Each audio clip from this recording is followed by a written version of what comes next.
It's my plan, and I decide what goes down. You got that? Yeah. Hi everybody, sorry for the blackout, but I'm back and offering you something different.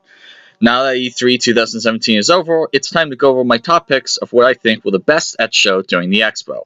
While not everything will be discussed on this list, I'm going to go over the top 15 and why I like them so much. And now, they threaten our very existence. At number 15 is Transference. While not much was shown with this game, even if it is a game, I can't help but be intrigued by the concept. An interactive movie starring Elijah Wood and focusing on interacting with a recorded conscience. From what it sounded like, it will be a lot like the Johnny Depp film Transcendence. We'll just have to wait and see how this one turns out when we finally see more from this ambitious project. At number 14 is Shadow of the Colossus Remastered. Bluepoint promised us a great review at E3, and I thought perhaps they were going to reveal a Resistance collection. But the reveal of the new Shadow of the Colossus Remastered for the PS4 caught everyone by surprise. And it's not just a slight boost in frame rate. Bluepoint has promised that everything in the game has been reproduced with improved PS4 quality models and textures. So it's not just going to be a basic port, which is cool, seeing how I've yet to actually play the game. Yeah, you heard right. At number 13 is Dissidia Final Fantasy NT. Dissidia is a name that only PSP owners knew about when it first came out, but now that the name is finally coming to the PS4. While it looks like it'll be very close to the original games, it still will be awesome to finally get this on something besides Sony's first handheld. More of the same frantic real-time combat, larger battle maps, better graphics, and the largest roster of characters out of any of the games. Clearly put this as one of the eagerly anticipated games of early 2018. At number 12 is Uncharted The Lost Legacy. I am a huge fan of the Uncharted series, and it's always greatly appreciated when an expansion is given a physical release, especially since this is, for the time being, the last chapter in the series. It looks visually breathtaking and looks to be good Tomb Raider-like fun in the world of Nathan Drake. Granted, what was shown at E3 didn't show us anything new, but it still is exciting to see this epic conclusion to such a great series. At number 11 is Assassin's Creed Origins. While it wasn't that big of a surprise, seeing how it was leaked 9 ways to Sunday for the past 2 years, ACO still looks intriguing. Apparently it will be the first true RPG in the series, it will have the largest open world in the series, and is being made by the same group that made the incredible Assassin's Creed 4. While I'm not particularly in the mood for Egypt setting right now, I will eventually, and look forward to playing around in the time of the pharaohs. Maybe we'll get to fight mummies as well. Who knows? At number 10 is Wolfenstein 2 The New Colossus. Not a whole lot was revealed to be different in the Wolfenstein 2 The New Colossus trailer, but here's what we know. The trailer does a great job setting up an occupied 1960s America. It looks bad crap gorgeous. The story is a continuation of the New Order, and you get to kill Nazis. Who can really argue with any of those points? Dankeschön, Bethesda. At number 9 is Vampire.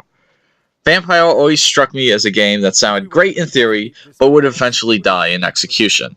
Anyone remember Dark? But it looks amazing. It's always fun fighting as a vampire in video games. Anyone remember Blood Rain? And it supposedly is set in an open world, and you'll get to choose your own dialogue choices, much like in Mass Effect, among other series. At number 8 is Metro Exodus. I'll be honest, I never was that interested in diving into the Metro series, until I saw this trailer. Open world, jaw-dropping graphics, intelligent AI, design, multiple ways of dealing with enemies, seasonal weather, and cool weapons. That's impressive of a trailer when it makes you want to play the previous games. At number 7 is Star Wars Battlefront 2. While the first Battlefront was a disappointment, not the good first one, the Battlefield one, it looks like DICE has gotten their act together and actually made a working Battlefront sequel and not a Battlefield with a Star Wars skin on it. All 3 eras, more balanced heroes, all DLC will be free, bonus points boys for doing that. Space and sky aerial battles and an original campaign is easily making this one of the most anticipated games of 2017. At number 6 is Doom VFR. Not much is known about Doom VFR, but I'm excited. All we do know is that it will be playable on the PlayStation VR. It's a new game separate from 2016's Doom, and that's about it. Not much else was revealed, so until we find out more, we can at least be happy that we're getting a new Doom game without having to wait 13 years. Thanks, Bethesda. Again. At number 5 is SpiderMan.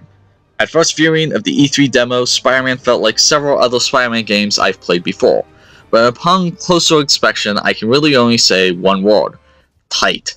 The game feels tight and almost like the developer Insomniac is pouring their hearts out into making the game play the best it can. I also like that there will be several suits you can wear. I am curious as to how many villains will show up. It always feels like it's never enough. At number 4 is Hidden Agenda. Admittedly, this game feels too ambitious, but if it is actually pulled off, then I'll be surprised.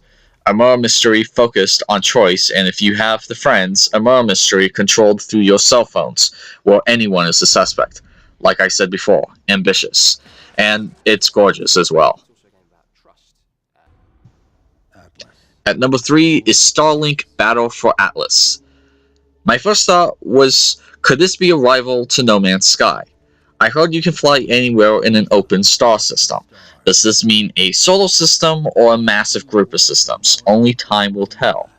But that being said, I find it interesting how the Switch version will be a Toys to Life game, while reports of the Xbox and PlayStation versions won't. However, I've seen attachments for the Xbox and PS4 controllers. There is still a lot to be established, but as of now, Starlink looks to be an amazing experience. At number 2 is Days Gone.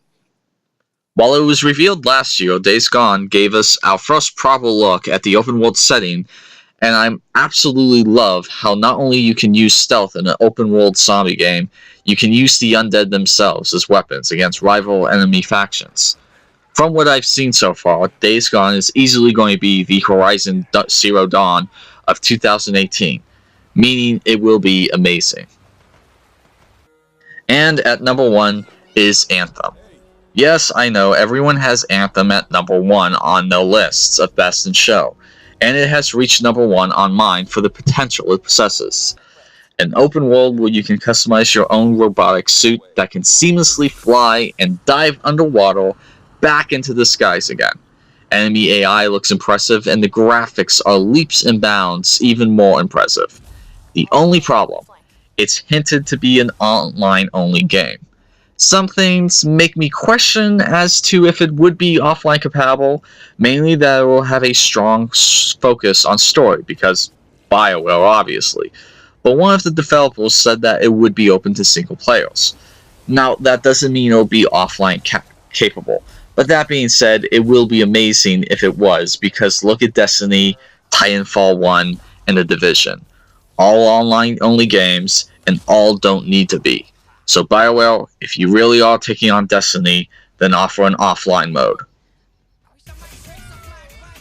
Anyway, that was it for my 15 picks. Please let us know what you think in the comment sections below, and please know Beyond Good and Evil 2 sell it. Yes, I know I didn't talk about it, I just have never been sold on the series, and the fact that it is literally at day 0 of development tells me we will not see this until at least the PS5 releases in a couple of years. So I'm not getting my hopes up until I hear a confirmation on what systems it will be released on. Anyway, thanks for watching.